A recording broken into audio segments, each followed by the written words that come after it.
name is Alex D. Williams, and I'm here for episode 1 of my new show, Who's Who. Today, I'm joined with a special guest, Donniel Ward Magee, as we talk about his passion for football, his love of the game, and also his decision to declare for the NFL draft. So make sure to stay tuned.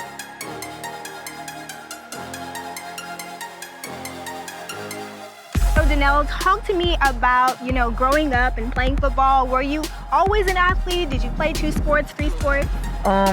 Younger coming up, I initially played only football and baseball. I got in basketball a little, but not really. That was really like the only sport that I really played was baseball. But then when I got to high school, I kind of stopped. And then obviously in college, I didn't play. Right, and then, for football, playing at St. Aug, what was that experience like? I would say it was one of the best experiences of my life, necessarily playing with my brothers from there. Really just playing for them and trying to win a championship. Obviously what we didn't do, it wasn't too bad. Right, and then, your decision to go to Southeastern, still in Louisiana, but what were some of the factors that went into that decision?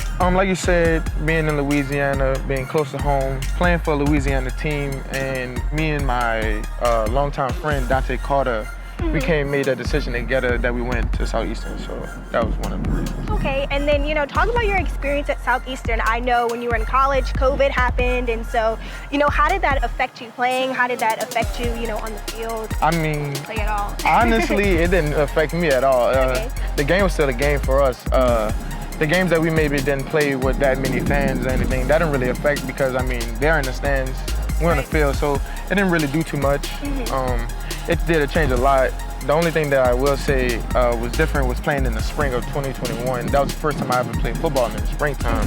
But other than that, it wasn't too bad. And what was that like, playing football in the springtime? It was kind of weird, but we had to, adjust. That's what the game is, having to be adaptable. But for the most part, it wasn't bad. And then, we come back the fall of 2021, and then we still played all those games. So it was a toll on our body a little, but it wasn't too bad. Right, and I know there was one particular game against Idaho. You caught an interception in the end zone, and so talk about that play. And I know that you're a senior now, and so what was that like? Having that experience in one of your final games. It was really just another game, another play for me. I didn't really think nothing too much of it. You weren't super excited, or No. When you're a consistent player, you feel like you're a consistent player. When you make consistent plays, it's just another play. And besides consistency, what are some other, things or adjectives you would use to kind of describe how you play football, how you kind of approach the sport? I definitely play with passion. I feel like I'm determined, but for the most part, I say determined and passionate for the sport for sure. And I know I play with a lot of love. Well, like I said at the beginning, you recently declared for the NFL draft. You did tell me you were a senior, so now you're just trying to go and spread your wings. But with the NFL draft, I know that's a really big thing. So what were some of the outside factors beyond that you were a senior that kind of went into that decision? There wasn't really any other outside factors. It was just kind of necessarily betting on myself and necessarily thinking I'm good enough to play on the next level and keep moving forward in the sport. Right. Can you talk a little bit about that though? What does that mean for you to bet on yourself and believe in yourself when you feel like a lot of people may not? Basically just trusting in your ability and trusting what you can do on the next level. And now we're going to head to the stands where I know a lot of people in your family who do believe in you and who do bet on you. Come and watch.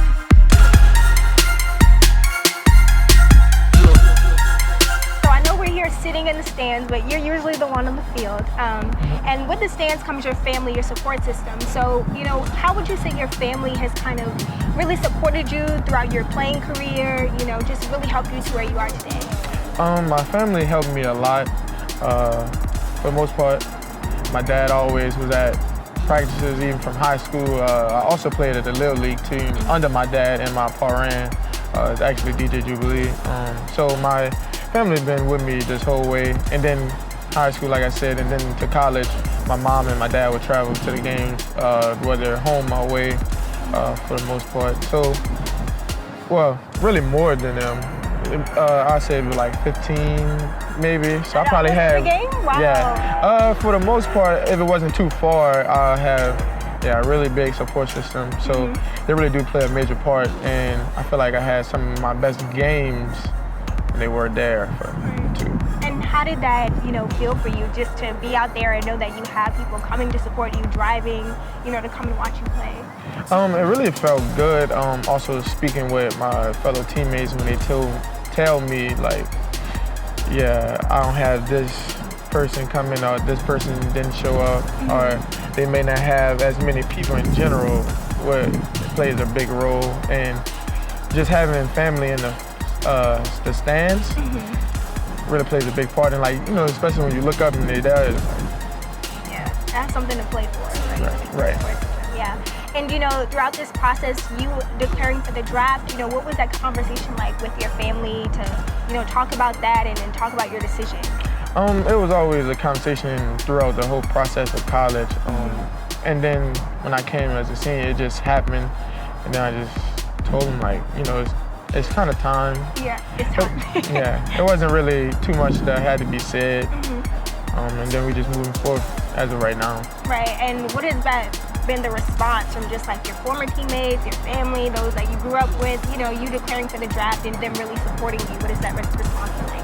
They've been telling me they were proud of me, and they really appreciate that I stuck with it.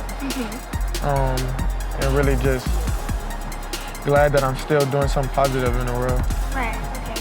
And my last question for you is if and when you get drafted and you play at the next level, what do you feel like is the first thing like you're going to do? Whether it's like the first person you're gonna call or like the first, reaction, like what do you feel like is the first thing you're gonna do? I kind of wait till I get there. I really don't know what I'll do. If something happened, say I get a call or anything, just in that moment, I really can't speak for it. I really think it'll be like really great moment. Yeah. But I wouldn't say what I have planned to do. I think that's just something that just goes, with the flow. Right. Okay. In the moment. We'll be excited to see and however that ends up. But thank you so much for joining me today. This was the first episode of my new show, Who's Who, with Alex D. Williams and Donniel Ward Magee. Yes, and best of luck to you as you continue to prepare for the NFL draft. And we'll be back next week to see who I'm with. Hopefully they let me keep 8.